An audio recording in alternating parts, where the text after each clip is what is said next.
You know, you talk about orange and blue skies. You understand what I'm saying? I know you were doubting that you would go see what you saw from the New York Knicks, but I know you saw it because I was there watching it just like everybody else. It is a special edition of First Take in the House. My man Big Perk is on the screen looking like a damn politician, okay? And look who your brother rode in the house to bring to the house. Yes, sir. Native New Yorker himself. What's going on, baby? My man Cameron in the house, baby? y'all. How you First doing? time on First Yes, Take. sir. He says he's ready. You ready? Absolutely. Are you sure? I'm Are you absolutely. positive? I'm absolutely. Because you know Perk ain't gonna have no video on you, right? You know that, right? Listen, Perk, my man, but I got some things to talk to both of y'all about. Yeah, I absolutely do. Damn. Yeah. Maybe he has been on First Take before. Yeah. Let's do it. Let's roll. Let's do it. These two teams so familiar with each other. Game one. This half-court offense so efficient for the Knicks. Jalen Brunson ends the first half with a bang. 27 points through two. New York continuing with the momentum. It is a tough team to slow down right now. It's all about the Knicks winning. That's all it's about. The New York Knicks take a 1-0 lead. Good morning, hello, and welcome to First Take, everyone. Cameron, thanks for being with us today. Pleasure to meet you. Hello, making his First Take debut. Good morning, Stephen A. No blue or orange. We're going magenta, huh? No. We're not going to get too excited after one game. I'm excited to have my man Cameron. Big Perk, let me tell you something right now, man. I promised this brother I was going to bring him on from last year. I'm about a damn year late. I'm about a damn year late to the party. But from the is what it is, Park, I mean, this brother's doing some big things. You know, a New York native, you know, this is about orange and blue skies. At least it better be, damn it. He better not go against us. But I'm happy to have him on the show, Big Perk. I know he's your boy. Yeah, Cam is my boy, and I'm going to say this. I mean, he did come, you know, he did come on here making a fashion statement today. I got to give him his props on his suit game today. I got to give you props on your suit game today. Thank you very much. Yeah, I like it. Yeah. I like Damn, it. I thought you were talking about me. I thought you were talking about me. Everyone is tired from the Met Gala last night. All right, let's get to the Knicks. Here we go, guys. The Knicks needed to take advantage of the extra rest, considering they were the only Eastern Conference team not to go 7 games. They did just that, absolutely destroying the 76ers by 39 points. It was never really close. New York had a 20-plus advantage at halftime, never looked back. Jalen Brunson had 35 points, 27 in the first half alone. Here was Brunson after the win. Honestly, you got to take this game with a grain of salt and just kind of move forward. And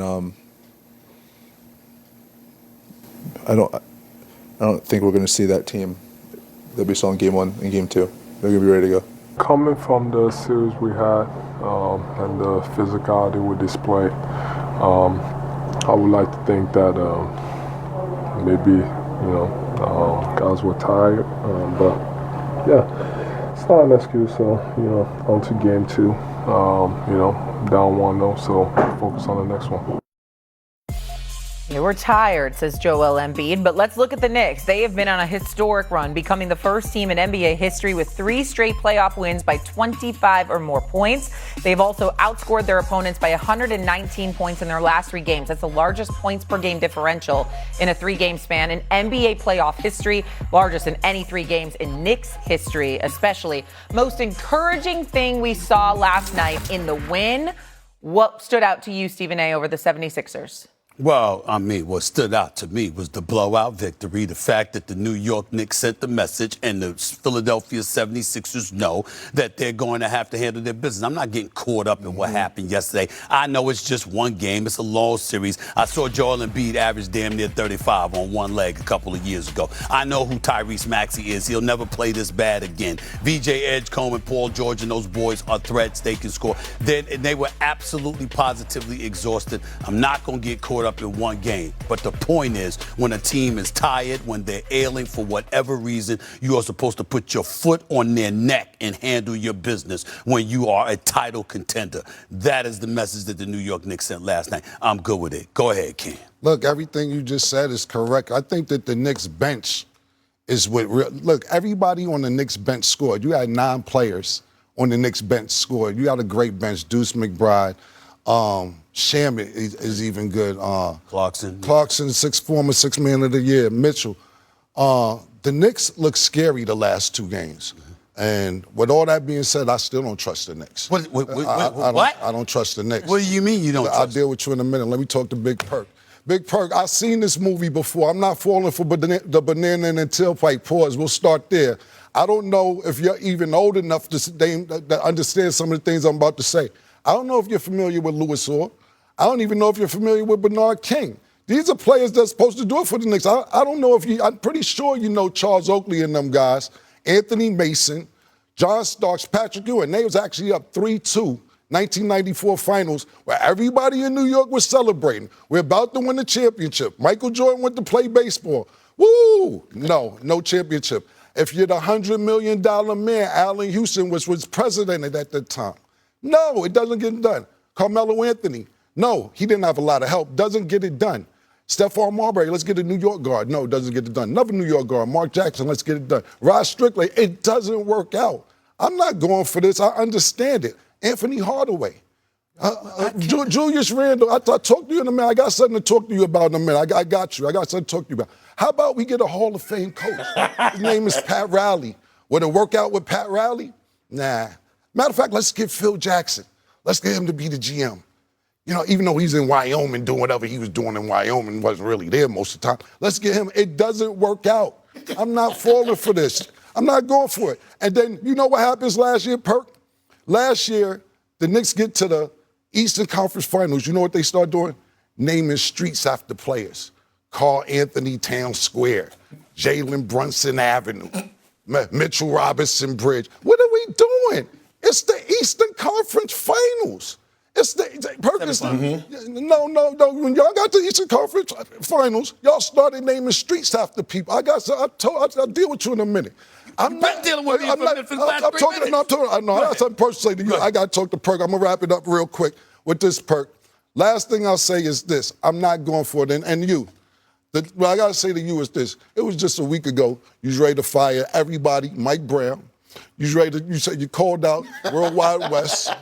I think you said you wanted everybody on the Knicks going. And then not just that, I'll leave this last before I get Big Perk. I remember about 2-3 years ago, you said you're not going to get emotionally involved anymore.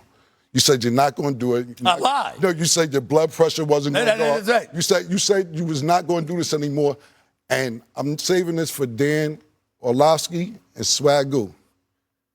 He said that the New York Knicks was a worse organization than the Dallas Cowboys on this show. I remember him saying that. I did say that. They were at the time. They were at the time. So it was before Leon Rose got there, though. That wasn't after. You said it. I did. They didn't win since then, Stephen A.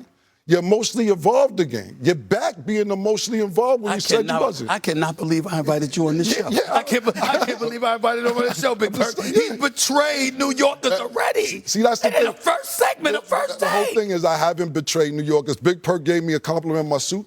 This is Yankee pinstripe blue. Champion of the century. All right. Yeah, sorry about that. Well, look, now listen, Cam, I love the energy. I love the honesty because the Knicks fan base is a bit entitled and delusional. But I will say, if we're living in this moment, not just from last night, but what we witnessed over the last 4 games, I'm a believer that the Knicks are coming out of the Eastern Conference. I'm a believer. Not because of what they're doing offensively. It's because it's 4 straight games of holding a team under 100 points. We all know that defense wins championships. And what I've been seeing out of Karl Anthony Towns in particularly when it comes to him anchoring that defense and being emotionally involved, engaged, that has been the best sign to me. Now let's go over to this series right here. The Philadelphia 76ers got a real problem. And that